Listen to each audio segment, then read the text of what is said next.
प्रेमचंद की शख्सियत, फिराक गोरखपुरी का मजमून। बात है सन 1909 या सन 1910 की, या उससे पहले की भी हो सकती है। उस वक्त हिंदुस्तान भर में उर्दू के शायद 3-4 माहाना रिसाले शाये होते थे। अब तो शायद 100 से ज़्यादा रसायल शाये होते हैं। उन दिनों कानपुर से शाये होने वाला रिसाला ज़माना सबसे अच्छा उर्दू रिसाला समझा जाता था। हिंदुस्तान के तमाम चोटी के अदीब ज़माना में लिखते थे। उनकी फहरिस्त बहुत तवील और ताबनाक है। स्वामी राम तीर्थ, शिबली नौमानी, गंगा प्रसाद वर्मा, हाली, अकबर, पंडित विष्णु नारायण दर, इकबाल चकबस्त, सुरूल जहान आबादी, नौबत राय नज़र, बाल मुकुंद गुप्त, लाला लाजपत राय, रतननाथ सरशार, और अगर दूसरे दर्जे के अदीबों के नाम गिनवाऊं तो 40-50 और मशहूर अदीबों के नाम लेने पड़ेंगे। उस वक्त हिंदुस्तान भर की ज़बानों में जो रिसाले और जरीदे शाये होते थे उनमें नज़मों या तालीम से मुताल्लिक़ मज़ामीन की भरमार रहती थी। हिंदुस्तान में लगभग हर साल 1500 कहानियाँ या मुख्तसर अफसाने लिखे जाते थे, और उर्दू में तो एक ही आदमी था जिसने कहानी लिखने के लिए पहल कदम उठाया, और वो थे प्रेमचंद। जाड़ों के दिन थे। हमारे यहाँ घर पर ज़माना का ताज़ा शुमारा आया था, जो बुज़ुर्गों के देखने के बाद हमारे भी हाथ लगा। उसमें प्रेमचंद की एक कहानी छपी थी, बड़े घर की बेटी। जैसे जैसे वो कहानी में पढ़ता गया, मेरे दिल की धड़कन और सांसों की रफ्तार तेज़ होती गई और पलकें भीगती गईं। प्रेमचंद से ये मेरी पहली मुलाकात थी। आज तक किसी कहानी का मुझ पर वो असर न हुआ था जैसा कि उस कहानी का हुआ था। इसके बाद लगभग हर महीने ज़माना में प्रेमचंद की कहानी छपती और मैं उसे कलेजे से लगाकर पढ़ता। हर महीने प्रेमचंद की नई कहानी ज़माना में छपना दुनियाए अदब का एक वाक़या तसव्वुर किया जाता। ये कहानियाँ लड़कों लड़कियों सबको एक तरह मुतासिर करती थीं। कहानियों को पढ़कर मौलाना शिबली जैसे आलिम की आंखों में आंसू आ जाते थे, और वो कह उठते थे कि हिंदुस्तान के 7 करोड़ मुसलमानों में एक भी ऐसा सहर निगार नहीं है। लोग सोचते थे कि प्रेमचंद आदमी हैं या देवता। कुछ साल बीत गए। मैं इम्तिहानों में कामयाबी हासिल करता हुआ बीए में आ चुका था। गर्मियों की छुट्टियों में इलाहाबाद से अपने वतन गोरखपुर आया था। एक दिन शाम को गोरखपुर में एक बड़े बैंक की बिल्डिंग में सैर करने के लिए निकल गया था। वहाँ मेरे एक दोस्त महावीर प्रसाद पोद्दार मिले, जिनके साथ एक साहब और थे। वो बज़ाहिर एक बहुत ही मामूली आदमी मालूम होते थे। घुटनों से कुछ ही नीचे तक की धोती, कुर्ता जो आम कुर्तों से बहुत छोटा कटा हुआ था, पैरों में मामूली जूता। मैं पोद्दार से नई किताबों के बारे में बातें करने लगा। उनके साथी भी गुफ्तगू में शरीक हो गए और बात प्रेमचंद की आ गई। पोद्दार ने मुझसे कहा कि तुम प्रेमचंद से मिलना चाहते हो। मुझे ऐसा मालूम हुआ गोया वो मुझसे पूछ रहे हो, दुनिया भर की दौलत पर कब्जा करना चाहते हो। इस खुशनसीबी पर यकीन ही नहीं आता था कि प्रेमचंद को अपनी आंखों से देख सकूंगा। मैं उनका बिल्कुल न यकीन करने के लहजे में पूछने लगा, प्रेमचंद से मिलना?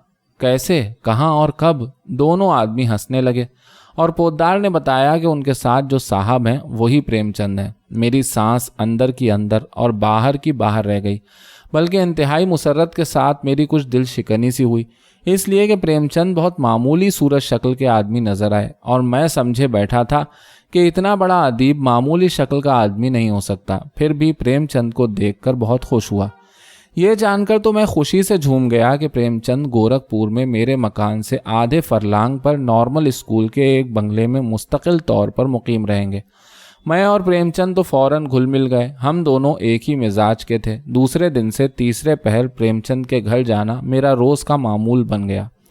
प्रेमचंद नॉर्मल स्कूल के सेकंड मास्टर और बोर्डिंग हाउस के सुपरिटेंडेंट थे। अपने छोटे से बंगले के सहन में चंद दरख्तों के साये में तीसरे पहर चंद कुर्सियां डाल लेते थे। एक छोटी सी मेज़ भी लगा लेते थे। उसी सहन में हर तीसरे पहर मिलना मेरा रोज़ का मामूल बन गया था। शायरी, अदब, किताबें, मुसन्निफ, फ़लसफ़ा हमारी गुफ्तगू के मौजू थे। कभी कभी उन लोगों का भी जिक्र छिड़ जाता जो जिक्र के काबिल नहीं होते थे। ऐसे भी मौक़े आ जाते जबकि वो अपने बचपन का हाल या ख़ानदान की बातें सुनाया करते थे। इस तरह उनकी ज़िंदगी का पूरा किरदार मेरे सामने आ गया। उनकी बातों में बड़ी मासूमियत होती थी, बड़ी सादगी, बड़ी बेतकल्लुफ़ी। इस तरह बातों के दौरान उन्होंने बताया कि उनके बचपन के ज़माने में जब उनके वालिद डाक खाने के मुलाजमत के सिलसिले में गोरादोर में रहते थे, اسکول میں پریم چند کی دوستی ایک تمباکو بیچنے والے کے لڑکے سے تھی۔ اسکول سے واپسی کے وقت اس لڑکے کے گھر پر پریم چند جاتے تھے۔ وہاں بزرگوں میں حقے کے کش جاری رہتے تھے اور طلسم ہوشربا روز پڑھا جاتا تھا۔ طلسم ہوشربا سنتے سنتے بچپن میں ہی پریم چند کی خوابیدہ خیالی دنیا جاگ اٹھی، جیسے الف لیلا پڑھ کر مشہور ناول نگار ڈکنس کا سویا ہوا شعور فن جاگ اٹھا تھا۔ پھر اردو نثر کی روانی بھی پریم چند کے اندر گرج اٹھی۔ پریم چند کا بچپن بہت غریبی میں گزرا۔ باپ کی تنخواہ 20-25 روپے تھی، پھر ماں سوتیلی تھی۔ 13-14 سال کی عمر میں 4-5 روپے کے ٹیوشن کے لیے 3 میل جانا اور 3 میل آنا پڑتا تھا۔ ایک بار ایسا گھر ملا کہ اسی گھر کے استبل میں سائز کے ساتھ رہنا پڑا تھا۔ سینکڑوں مواقع ایسے آئے کہ ایک پیسے کے چنے بھنا کر اسی کو کھا کر دن کاٹ دیا۔ اسی زمانے میں ایک ہیڈ ماسٹر نے انہیں ذہین سمجھ کر کچھ سہولتیں بہم پہنچائیں اور اس طرح وہ انٹرنس پاس کر کے کسی اسکول میں 20-22 روپے پر ٹیچر ہو گئے۔ ان کے والد نے اسی زمانے میں پریم چند کی شادی بھی کر دی تھی، ایسی شادی کہ 2-4 ہفتوں بعد ہی بیوی سے جدا ہونا پڑا۔ اسی حالت میں باپ بھی چل بسے۔ سوتیلی ماں اور سوتیلے بھائی کا بوجھ بھی پریم چند کے کندھوں پر آ رہا۔ کہنے کا مطلب یہ ہے کہ 10-12 سال کی عمر سے لگ بھگ 20-22 سال کی عمر تک جیسی تلخ زندگی پریم چند کی تھی، اردو یا کسی زبان کے ادیب کی زندگی شاید ہی اتنی پرعلم رہی ہو۔ ہم اور آپ تو شاید ایسے امتحان میں مٹ کر رہ جاتے۔ اسی دور میں پریم چند نے پرائیویٹ طور پر FA، BA اور BT کے امتحانات بھی پاس کیے۔ محکمہ تعلیم میں انہیں ملازمت مل گئی۔ وہی زمانہ زندہ جاوید تخلیقات کا ابتدائی دور ہے جنہیں آج لاکھوں آدمی کلیجے سے لگائے پھرتے ہیں۔ پریم چند اب اپنی اردو تخلیقات کو ہندی میں بھی شائع کرنے لگے تھے، لیکن اسے اگر اردو زبان اور ادب کا جادو نہ کہیں تو کیا کہیں کہ ہندی میں ان کی پہلی کتاب چھپی تھی کہ وہ ہندی کے سب سے بڑے ادیب مان لیے گئے، اور اگر وہ اردو نہ جانتے ہوتے اور صرف ہندی جانتے تو اتنی شاندار اور منجھی ہوئی زبان نہ لکھ پاتے۔